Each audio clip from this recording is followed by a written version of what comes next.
Para jemaah sedang salat Jumat yang dirahmati Allah Subhanahu wa Ta'ala, kurang dari sepekan lagi kita akan masuk tanggal 12 Rabiul Awal, yang mana itu adalah hari bersejarah dalam Islam. Hari itu Nabi Muhammad SAW dilahirkan, sekaligus tanggal 12 Rabiul Awal juga hari di mana Nabi Muhammad SAW tiba di Madinah dari perjalanan hijrah yang memakan waktu sampai 14 hari dari Mekah.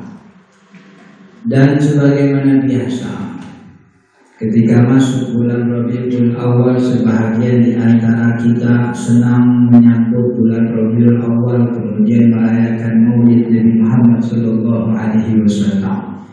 Tapi di samping itu pula kita mendapati ada saudara kita, kerabat kita, saudara muslim kita yang tidak mengadakan Maulid Nabi Muhammad SAW. Banyak perdebatan terjadi dari dulu sampai sekarang, itu juga yang diperdebatkan. Setiap tahun berulang, dalilnya itu juga, ayat yang dipakai itu juga, hadis yang dipakai itu juga, syawahid dari cerita para ulama itu juga yang terulang-ulang setiap tahun. Entah kita masuk golongan yang merayakan atau tidak merayakan, tapi kita semua sepakat bahwa kita wajib mencintai Nabi Muhammad SAW.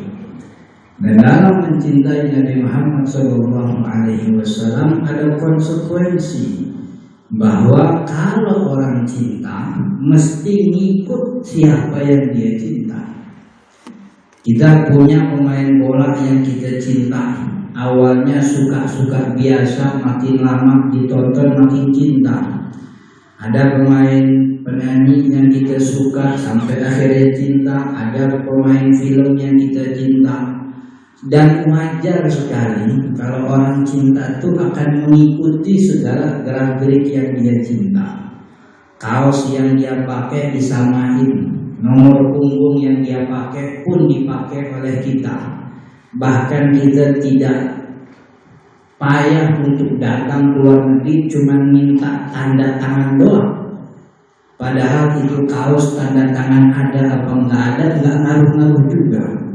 Cinta kita kepada pemain bola tersebut, kita pasang muka yang mirip. Kalau dia potong rambut model begitu juga kita model rambut kita. Urusan pantes nomor 27, yang penting sama dulu. Begitu kondisi orang yang cinta. Maka kita baik dari kalangan yang merayakan Maulid Nabi Muhammad atau tidak merayakan Maulid Nabi Muhammad, kita sepakat bahwa kita punya konsekuensi mengikuti Nabi Muhammad SAW sebagai orang yang kita cinta.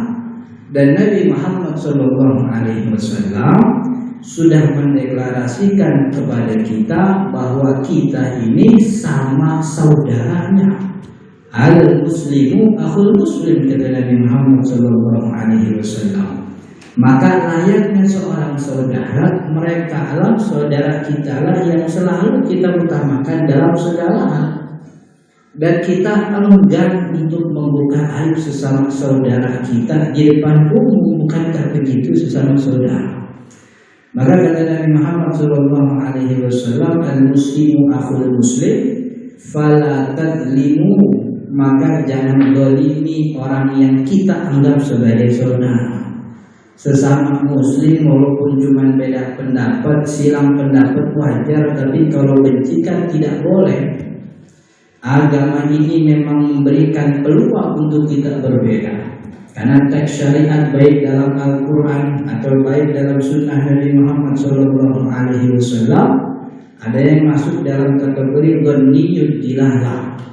Ghaniyud dilalah adalah maksud atau ibarat, istilah yang diucapkan oleh ulama untuk teks-teks syariat yang berpeluang di dalamnya ada ijtihad ulama.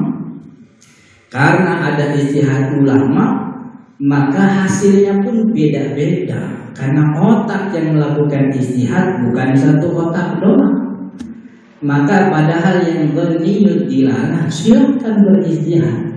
Kalau kita bukan orang yang ahli ijtihad, silahkan ikuti ulama yang kita anggap ijtihadnya baik dan cocok menenangkan hati dalam kita beribadah. Tapi dalam hal berniyut dilarang, kita tidak pernah dilegalkan oleh syariat untuk menganggap diri kita, pendapat kita lebih baik dibanding orang lain. Kita tidak pernah dilegalkan oleh syariat untuk menganggap bahwa orang lain keliru dalam masalah benih, dalam masalah ijtihad. Dan dalil yang dikemukakan oleh orang yang maulid atau tidak maulid itu doang. Begitu tiap tahun berulang. Maka ketika kita ingin merayakan maulid karena kita itu anggap ijtihad yang benar buat kita, tidak perlu memaksa orang lain mengakui itu. Cukup lakukan apa yang kita yakini tanpa harus menghina A, tanpa harus menghina B. Begitu juga dalam hal orang yang tidak maulid, tidak perlu mengatakan si fulan keliru, si fulan salah, karena masalah ijtihad. Nabi Muhammad SAW berpesan dalam masalah yang nisbi untuk kita menghindari kesombongan. Apa itu kesombongan ya Rasul? Kata Nabi Muhammad, ghamtun nas wa batarul haq. Kesombongan itu ghamtun nas wa batarul haq, menghina manusia sambil menolak kebenaran. Dalam masalah ijtihad kita tidak tahu yang benar ada di pihak mana. Makanya ulama dalam ijtihadnya selalu mengatakan ra'yi shawabun, pendapat saya benar, ini hasil pikiran saya. Telaah saya mengantarkan saya kepada pendapat bahwa hukum ini adalah haram, hukum ini adalah sunnah, hukum masalah ini mubah. Walakin yahtamilul khata', tapi bisa jadi pendapat saya juga keliru. Karena mungkin ada variabel ayat atau hadis yang saya lalai dalam telaah saya. Maka kata ulama, ra'yi shawab, pendapat saya benar tapi bisa jadi salah. Wa ra'yu ghairi, pendapat selain saya salah, khata' wa yahtamilu shawab, bisa jadi benar. Itu masalah ijtihad. Maka dalam perkara yang kebenarannya masih nisbi bergantung pada ijtihad ini, bukan pada ranah qat'iyud dilalah, bukan pada ranah yang memang qat'i, layaknya kewajiban sholat, layaknya kewajiban zakat, layaknya kewajiban puasa dan haji. Maka kita tidak boleh saling menghina. Dan kita banyak contoh dari para ulama tentang bagaimana Imam Malik ketika hidupnya diminta oleh Abu Ja'far al-Mansur khalifah ketika itu untuk menjadikan bukunya Al-Muwatta menjadi buku imperium, menjadi buku acuan beribadah untuk Emperor Abbasiyah ketika itu. Jadi satu kerajaan dari mulai terbit matahari di Baghdad, terbenam matahari di Portugal dan Rusia, semua pakai kitab Al-Muwatta Imam Malik. Tapi Imam Malik menolak, karena ini ijtihad saya. Di Baghdad ada Imam Abi Hanifah yang mungkin punya ijtihad berbeda. Di Makkah ada Imam Lais yang punya ijtihad mungkin berbeda. Dan di tempat-tempat lain sudah punya ulama yang meriwayatkan apa yang diriwayatkan dari Nabi Muhammad SAW. Maka jangan paksakan Al-Muwatta untuk orang-orang selain Hijaz, Mekah, Madinah. Dulu Imam Syafi'i juga ketika belajar ke Baghdad sudah jadi ulama, sudah jadi alim dari Madinah, punya ilmu ahli hadis yang dia pelajari dari Imam Malik. Tapi ketika sampai Baghdad kemudian bertemu dengan para murid-muridnya Imam Abi Hanifah, dia tidak pernah memaksakan pendapatnya untuk dijadikan acuan, tapi beliau justru menghormati. Bahkan dalam sebuah riwayat dia mengimami sholat subuh di madrasah Imam Muhammad bin Hasan. Imam Muhammad bin Hasan itu muridnya Imam Abi Hanifah, yang kita tahu mazhab Imam Abi Hanifah kalau sholat subuh kan ada qunut, yang qunut Syafi'i. Ketika beliau diminta oleh Muhammad bin Hasan Asy-Syaibani untuk jadi imam, karena Imam Muhammad bin Hasan tahu ini Muhammad bin Syafi'i ini ulama, datang ke Baghdad maka harus dihormati. salah satu bentuk penghormatan kita kasih mimbar imam buat Imam Syafi'i. Tapi dengan kerendahan hatinya Imam Syafi'i tidak melakukan qunut subuh di madrasahnya Imam Muhammad bin Hasan Asy-Syaibani. Beberapa tahun lalu terjadi di Indonesia, ada Imam Abdurrahman As-Sudais, Imam Masjidil Haram. Siapa yang gak kenal Imam Sudais? Rekaman murotal ketika tarawih ada di mana-mana. Setiap masjid yang nyetel murotal Imam Abdurrahman As-Sudais, itu hampir semua masjid melakukan itu. Dan beliau adalah orang Hambali tulen, orang Hambali yang memang kerajaan Arab Saudi mazhab fikih secara resmi mengajarkan kepada warganya dengan mazhab Imam Ahmad bin Hanbal. Yang dalam pandangan mazhab Imam Ahmad bin Hanbal, dalam surat Al-Fatihah ketika sholat, bismillahnya tidak perlu dikeraskan, dibaca iya, tapi tidak perlu dikeraskan. Justru kemakruhan kalau dibaca bismillah dengan keras. Makanya kita tidak pernah menemukan Imam Masjidil Haram, baik Masjid Nabawi atau Masjidil Haram, mengeraskan bismillah sebelum Al-Fatihah. Tapi ketika beliau datang ke Indonesia tahun 2014, sekitar bulan Oktober, yang ketika itu imam besarnya adalah almarhum Prof. Ali Soleh Yaakob, menjadi imam untuk sholat Jumat, berada di tengah-tengah ulama Syafi'i. Dia tidak angkuh dengan mengatakan saya kan Imam Masjidil Haram, masa dia ada yang menolak saya. Tapi dengan kerendahan hatinya beliau mengeraskan bacaan bismillah sebelum surat Al-Fatihah dia baca di Masjid Istiqlal. Rekamannya ada di YouTube, silahkan dicari. Ini salah satu bentuk kedewasaan dalam berbeda, dalam masalah-masalah yang tidak disepakati. Maka itu ulama punya kaidah yunkarul mujma' alaihi wa la yunkarul mukhtalafu fihi, yang dulu sempat masyhur dalam oleh perkataannya Dr. Wahab Azwaidi almarhum, natasamahu fima nata'awan fima tafaqna wa natasamahu fima ikhtalafna.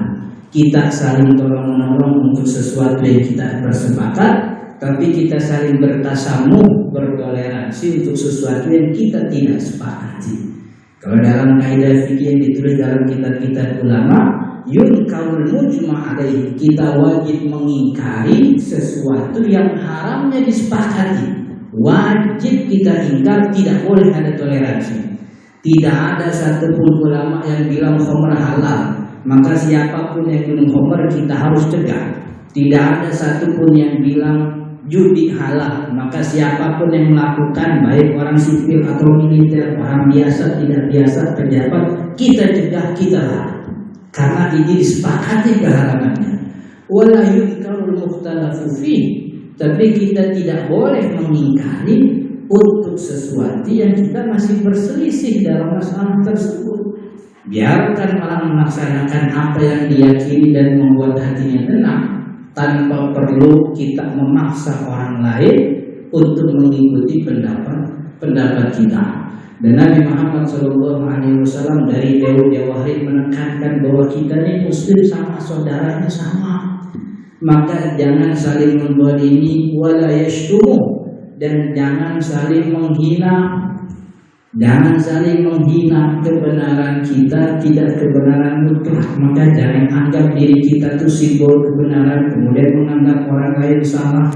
Dengan mudahnya kita kemudian merendahkan orang lain. Maka itu bukan sifat yang diajarkan oleh Nabi Muhammad SAW. Jangankan kepada sesama saudara muslim, kepada non muslim pun Nabi Muhammad SAW mampu berbuat baik. Apa iya kita yang selalu mengedepankan nama toleransi terhadap orang non muslim jauh di luar sana? Orang non muslim kita baik-baikin, kita bilang kita toleransi. Masa iya orang yang paling depan mengaku toleransi kepada non muslim, tapi di dalam sesama saudara dia saling menghina? Itu kan enggak elok. Malu sama malaikat yang nyatet perbuatan kita. Depan beda, belakang beda. Itu bukan ciri daripada seorang muslim. Allah Subhanahu wa ta'ala juga mengatakan dalam surat Al-Hujurat, innamal mu'minuna ikhwah. Orang-orang yang punya ikatan iman itu ya saudara. Fa aslihu baina akhawaykum, maka damaikanlah antara saudara-saudara kita. Jadi kalau ada dua saudara saling berselisih, bukan dipanas-panasin, bukan dipojok-pojokin, tapi damaikan. Itu pesan Allah. Bahkan surat Al-Hujurat ayat 10 ini kalau kita naik ke atas sedikit ayat 9-nya, Allah mengatakan cerita tentang salah satu seorang muslim, fa in baghat ihdahuma 'alal ukhra. Kalau di antara orang yang kita damai itu kemudian dia berkhianat. Cerita soal peperangan ini, ketika salah seorang kita damai sudah berkhianat, artinya perintah untuk mendamaikan itu bukan cuma terhadap muslim yang taat. Muslim yang bermaksiat pun kita bikin damai kalau dia punya keributan. Karena ayat ini mengacu kepada ayat sebelumnya tentang salah satu pihak yang menentang adanya kesepakatan gencatan senjata. Maka para jemaah yang dirahmati Allah, tentu dalam bulan Maulid Nabi Muhammad SAW ini akan sangat baik kalau kita bukan hanya ribut soal dalil merayakan tidak merayakan, tapi akan sangat baik sekali kalau kita menjalankan sunnah Nabi Muhammad, perilaku yang kita jalankan, bahwa Nabi Muhammad selalu mengedepankan islah perdamaian antara sesama kita. Berhenti sudah mengucapkan dalil yang dari tahun ke tahun itu doang. Sekarang kita kedepankan persamaan kita, lanjut lagi silaturahmi, karena ke depan musuh kita makin banyak. Kemiskinan merajalela, kebodohan di mana-mana, ketidakadilan juga banyak. Kita kalau cuma ributin soal dalil kadang habis untuk PR kita kerjain. Maka kita dalam kekuatan untuk membasmi musuh yang memang sejatinya musuh Islam. Kebodohan, kemiskinan, ketimpangan, dan juga sosial dan berantakan. Barakallahu li wa lakum fil Qur'anil azim wa nafa'ani wa iyyakum bima fihi min al-ayati wa dhikril hakim. Qul qawli hadza wa astaghfirullah li wa lakum wa lisa'iril muslimin wa taslimat fastaghfiruh.